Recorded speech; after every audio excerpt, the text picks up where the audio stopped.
Okay, Marvel, I need to level with you. Me and the internet have been talking, and it's very clear that we want the same thing here.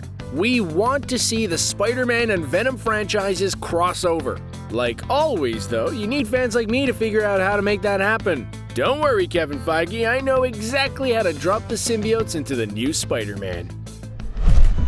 We've all seen enough MCU Spidey films to know that all roads lead back to Tony Stark. The franchise loves to play that whole sins of the father angle where Peter has to clean up the messes caused by his superhero mentor while also trying to emulate him as best as he can. So if the symbiotes are going to appear in the MCU, you just know that it's going to be Tony Stark's fault. This makes a lot of sense if you think about it. After the events of the Avengers, Tony Stark was pretty messed up. He became pretty obsessed with all things alien to the point where he literally made a supervillain robot out of that paranoia. So it would make perfect sense if he created a part of Stark Industries that was entirely dedicated to researching all things alien. A symbiote could very easily have been captured for this kind of privatized Area 51 style deal. Now that Tony Stark has sacrificed it all to save the world, it seems quite likely that Pepper Potts might take an early retirement. That could easily lead to someone like Norman Osborn to buy Stark Industries and all the alien slime monsters that come with it. While Tony would never consider doing shady experiments with an alien, that's like Norman Osborn's wheelhouse. Who would he get to participate in these very illegal experiments? How about someone like Matt Gargan, who wouldn't think twice about volunteering for something like that? Matt Gargan, extensive criminal record including homicide. This could set Gargan to become the MCU version of Venom. Normie, looking to scoop up the superhero business Stark left out, would sell Gargan as the newest hero on the street. This could easily lead to something like the Sinister Six being set up as Marvel's Dark Avengers. Who wouldn't want to see an Iron Man-style Green Goblin? The first step to this? Proving his Venom could get the job done. Obviously, he would do this by setting his new superhero on one of New York's biggest threats, the notorious villain Spider-Man. What the f? We all saw Spider-Man Far From Home. It was a nice romp in Europe that served as a breath of fresh air after the emotional roller coaster that was Endgame. The citizens of the MCU, though, they saw a very different series of events. To them, they saw a new hero named Mysterio rise up to fight these fierce elemental monsters only for him to be cruelly taken out by Spider-Man, revealed to be Peter Parker. Frankly, this sounds like a pretty solid setup for a standard Marvel movie. A hero gets taken out by a traitor, forcing a new hero to come in and get justice. This basically sets Venom up to be the Batman of the MCU as far as the average Daily Bugle-loving Joe is concerned. So Gargan would be on the prowl, hunting down Pete along with other potential heroes and villains like Kraven the Hunter and Silver Sable.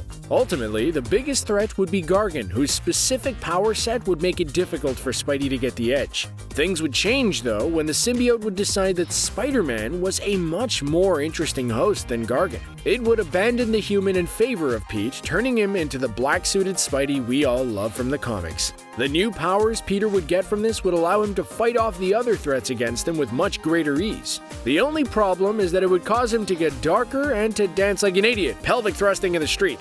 Meanwhile, Gargan would be eager for a rematch. He would volunteer for more shady Oscorp experiments, including a Captain America-style super soldier serum and an Iron Man-style exosuit.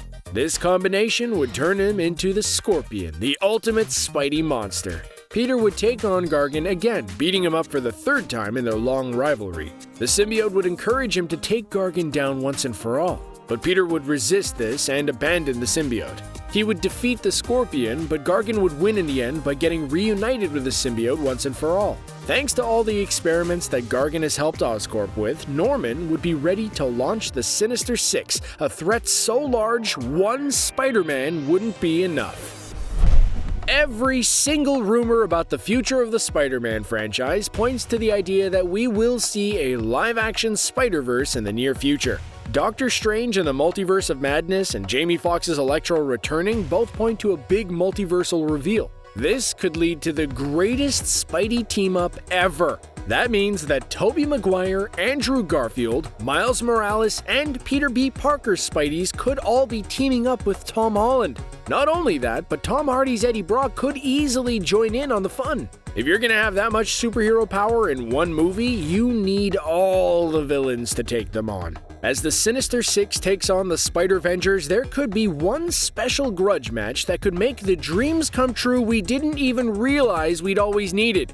Venom versus Venom. Gargan versus Brock. The ultimate battle to determine who the #1 Venom truly is. The big get for this fight is that Gargan would have a massive advantage over Eddie. He would have that Scorpion exosuit, super soldier strength, and the symbiote against Eddie. Honestly though, this is Eddie Brock we're talking about here.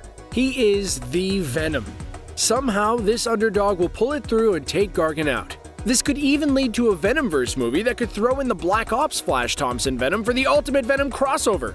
The three Venoms could unite to take down the symbiote god Null, who can control a legion of symbiotes. Really, once you start expanding on the symbiote mythos and the various Venoms out there, the sky really is the limit. We could easily live in a world where all of our Venom dreams come true in the near future. Excited? I know I am. See ya.